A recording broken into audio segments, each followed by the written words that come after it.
Hello, everyone, and welcome again to another Teacher Joseph podcast. Well, today we're looking at idioms, which contain some reference to birds, and there's many of them around. In the old days, of course, Britain had a lot of respect for nature. So we have a lot of idioms about birds, a lot of idioms about water and nature. So we're going to go through a few of those today. My favorite one is as the crow flies. Now, as the crow flies is a reference to the distance between 2 points. So imagine that the distance between London and Paris is, let's say, 300 miles, okay? But of course, if you travel by car and then by boat, it might take longer because you're going along a certain route.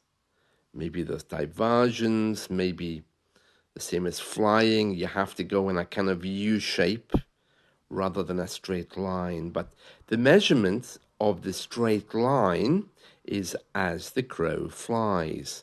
And that's very different from talking about how long the journey takes.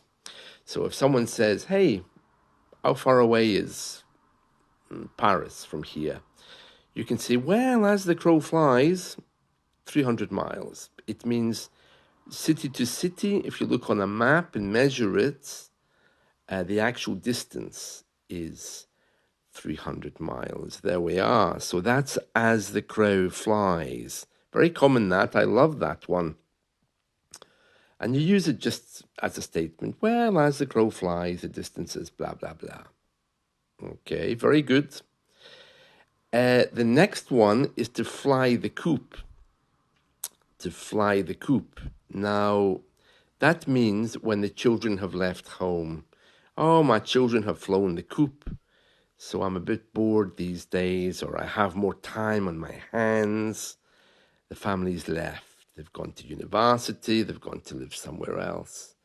And now I'm in my old age, so to speak, to fly the coop. Now, that's an interesting one, to fly the coop. It's actually very, very common. And if your children have flown the coop, it may mean that you have empty nest syndrome, which is what happens when the family fly the coop. There's a syndrome where the parents just don't know what to do with themselves. They're a little bit lost because the coop has been flown. The coop, by the way, is the cage where you keep the birds. Okay, so they've flown the coop. There's actually loads of these. Another one is a little bird told me, which is how you say that you've heard some news. So you can go up to your friend and say, oh, a little bird told me it's your birthday today. And that means your friend told me or your mother told me. And in response, you could say, I know who that bird was. And they weren't so little. So it's very funny. Another one is as light as a feather. So if you come across something that has no weight, it's not heavy at all, you can say, oh, it's as light as a feather. Yeah, that's a good one. I love that one. I use that a lot. Carrying my books around, people sometimes say, is that bag of yours not heavy? You can say, oh, no, it's as light as a feather. Let's do one more. Okay. Let's see. Oh, yes. A bird in the hand is worth two in the bush. That means what you have is more valuable than something which perhaps you can't really get access to at the moment. Or what you have at the moment is worth more than a hope or a dream. So, for example, if you have some money and you're going to go gambling, your wife might say, oh, don't lose too much money. Remember, a bird in the hand is worth two in the bush. It means what you have is worth more than the hope of getting more. A bird in the hand is worth two in the bush. So very common that. So if you're going to change your job, you know, your colleagues might say, well, you could change your jobs, but remember, a bird in the hand is worth two in the bush, you know, so don't take for granted what you have. It's kind of similar to it's better the devil you know than the devil you don't, if you're taking a risk, you know. It means be very careful with risks, basically. Yeah. So, yeah, people use that to remind us that what we have is important. So, if you're going to travel to a new country, maybe your mother would say, remember, a bird in the hand is worth two in the bush. What you have here is very, very good and just as important, you know. Right, very nice. So those are some common ones. I mean, there's loads of them. There's loads of them. Building a nest together is when you're setting up home with someone. That's quite common as well. For some reason, I really don't like that one. Isn't it strange how there's some idioms we love and some we hate? Right, yeah, and another very interesting thing, I don't know if you know this, is about falcons. Now, a friend of mine was traveling into Abu Dhabi airport the other day, and he told me he was quite shocked because sitting on the seat next to him was a falcon. And I said to him, well, what's strange about that? And he said, well, I didn't know that falcons can travel on airlines. And I told him, yeah, not only can they travel on airlines, but they actually have their own passports to do that. They're considered to be very special birds and worth a lot of money, of course, because of falcon racing. Yeah, they're very considered to be very special animals. Falcons are the ultimate status symbol over there, and some falcon owners travel with them, caged, uncaged. They can sit at the back, sometimes together. And yeah, if you look on social media, you'll see loads of pictures of falcons traveling across the Middle East. In fact, we have a falcon farm here, and every so often, you know, the Mercedes appear, the cars or the BMWs. The falcons are taken away and flown in a private jet over to Abu Dhabi. Yeah, it's very interesting. Over there, many of the airlines are perfectly okay with you traveling with your falcon. Yeah, there's falcon racing, but more common, I think, is hunting with falcons, and that goes back hundreds of centuries, and it's kind of like one of these sports that young Arabs learn from their father or grandfather.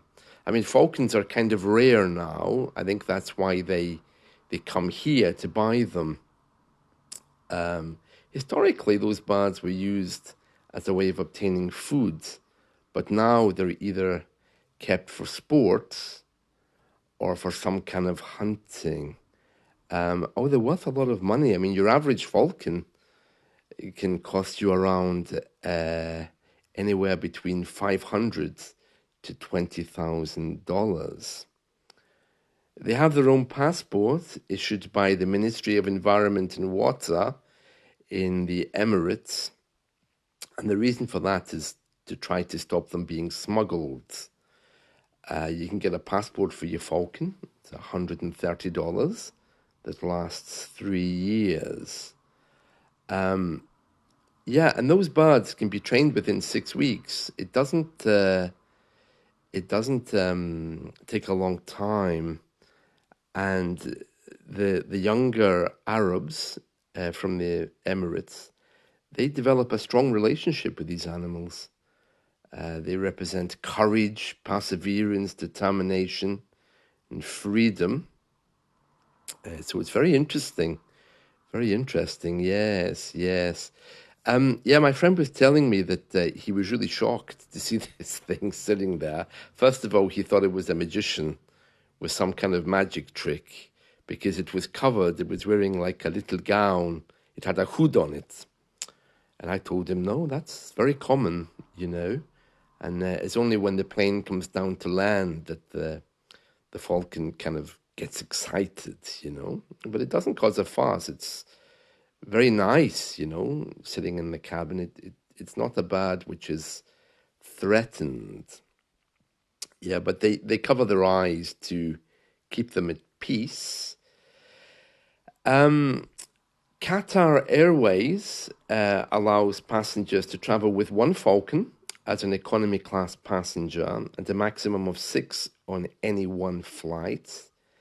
But you have to pay for it with rates ranging from $115 up to thousands per bird. Etihad Airlines is similar, but they require, well, actually, no, Etihad has similar regulations, but Emirates Airlines require all animals traveling to be caged. Royal Jordanian Airlines is much more accommodating. You can have 2 falcons per seat and a maximum of 10 to 15 falcons in the cabin, and they don't have to be caged. So you could actually be sitting next to this thing, which might be staring at you, which is quite interesting. Can you imagine trying that with Ryanair? Excuse me, can I bring my falcon on board? You can imagine the hostess is busy stopping us taking baggage on board. I don't know what she'd be like if she saw a falcon. What else? Yes, the German airline Lufthansa, they're bringing in what they call their Falcon Master. It's kind of a bird stand. It looks like you know those stands, it's like a long bit of metal in the bed sits on the top. They're bringing these in apparently in the future. I'd like to see that. It's not operational yet, but they're thinking about it.